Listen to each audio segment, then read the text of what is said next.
Bonjour tout le monde, je m'appelle Umar Hanakani et bienvenue dans mes tutoriels de Java. Ok, alors dans cette vidéo, on va discuter sur le math.min méthode sur la programmation de Java. Ok, en premier, c'est quoi math.min méthode sur la programmation de Java? Ok, alors sur Java, le math.min méthode, c'est utilisé pour demander Java.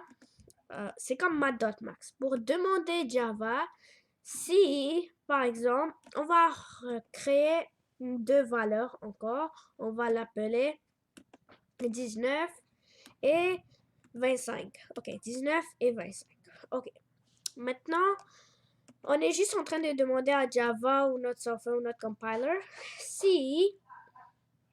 Non, est-ce que 8, non, je veux dire, est-ce que 19 est plus petit ou inférieur à 25? Ou est-ce que 25 est plus petit?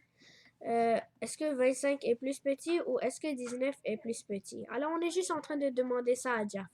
Alors, quand on va exécuter cette code, Java va nous répondre et quand on va exécuter cette code, comme ça va nous donner le résultat où Java va nous répondre je veux dire 19. Ouais.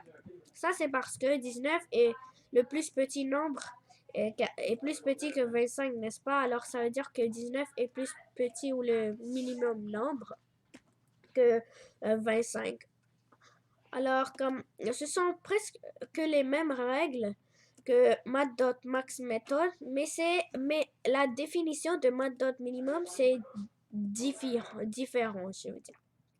Ok, pour éviter de se mélanger et que vous compreniez mieux, je vais vous montrer des exemples en utilisant math.min méthode sur Eclipse. Ok. Je vais juste raccourcir mon caméra un petit peu.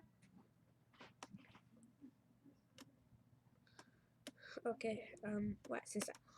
Ok, maintenant on va ouvrir Eclipse. Ouais, Eclipse. Ok, maintenant je vais juste enlever cette code. Ok. Ok, en premier, on va commencer par écrire system.out.println. Comme toujours, il faut mettre le S majuscule, je veux dire.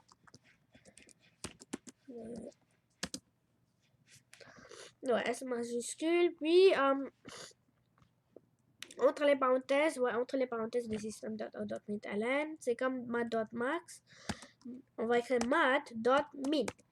Et la définition de ça est complètement différente puisque je vous ai déjà dit. Alors, je peux quand même le répéter. Ça veut dire, math.min, ça veut dire, par exemple, un grand nombre, 25.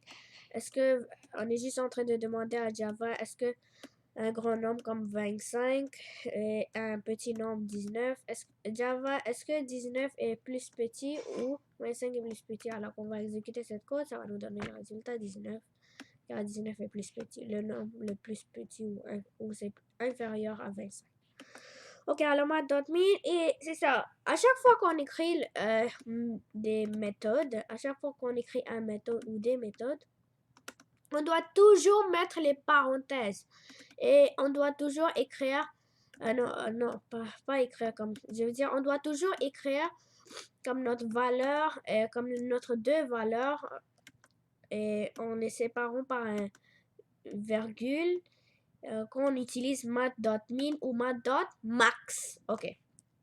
Mais il faut jamais écrire entre les parenthèses avec les autres méthodes. Ou peut-être qu'on peut utiliser avec les autres méthodes que je ne sais pas. Ok. Mais je connais quelques-uns. Ok. 0,0. Attends, on va le changer en 32. On va changer notre exemple. 43. Ok, 32 sera notre plus petit nombre et 43 sera notre plus grand nombre. Alors, quand on va exécuter cette code, ça va nous donner le résultat 32, car 32 est le plus petit nombre et 43 est le plus grand nombre, mais c'est pas le plus petit nombre. Alors, n'oubliez pas ça, ok? Et en plus, il y en a différentes façons pour écrire mat.min et entre les parenthèses 32, puis en les séparant comme notre valeur. Il y a différentes façons. On peut, attends, je vais juste effacer cette code. Ouais. On peut écrire comme ça, entier, n'importe quel nom de variable, par exemple, entier u est égal à 45. Non, pas 45. Non, pas 45, je veux dire, entier u est égal à mat.minimum. Mat.min. Puis, il faut toujours mettre nos semi-colons et les parenthèses à chaque fois qu'on écrit notre mat.min. Ok, alors 0,0. Alors ici, on va écrire notre nombre, 18. Et on va écrire un autre, comme deux différentes valeurs. Alors, qu'on va... Non, attends. C'est ça, quand tu écris mat.min de cette façon-là, comme entier, puis comme égal à mat.min, puis entre les parenthèses, notre valeur, et on les sépare par un virgule, il faut toujours écrire notre système.out.println, puis écrire la variable qu'on veut exécuter. Alors, on va exécuter cette code. Ah oui, pas Y, je veux dire U. Ok. Ça va nous donner le résultat 18 encore. Alors, c'est ça. C'est ton choix. C'est ton choix si tu veux écrire entre les parenthèses de system.out.println ou si tu veux écrire entre les entier n'importe quelle variable est égal à puis écrire mat.min parenthèse et etc. Alors c'est ton choix. Ok, alors dans cette vidéo, je vous ai enseigné comment écrire les valeurs. Ouais, comment écrire les valeurs de mat.min comme entre les parenthèses et vous avez même appris que le mat.min méthode sur la programmation de Java et vous aviez même appris qu'il faut toujours mettre une parenthèse à chaque fois qu'on écrit une méthode.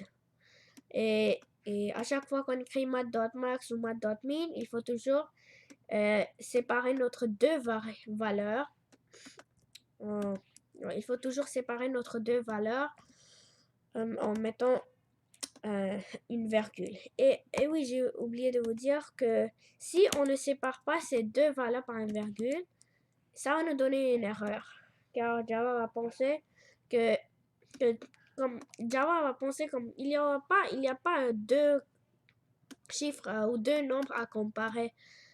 Comme il y en a juste un seul nombre qui est 1856. Alors je compare quoi? Et comme ça, c'est du sens, il y a du logique dans ça. Et nous aussi, on va pas comprendre. Et même Java va pas comprendre. Alors pour éviter cette erreur, il faut toujours il faut toujours séparer notre deux valeurs avec une virgule.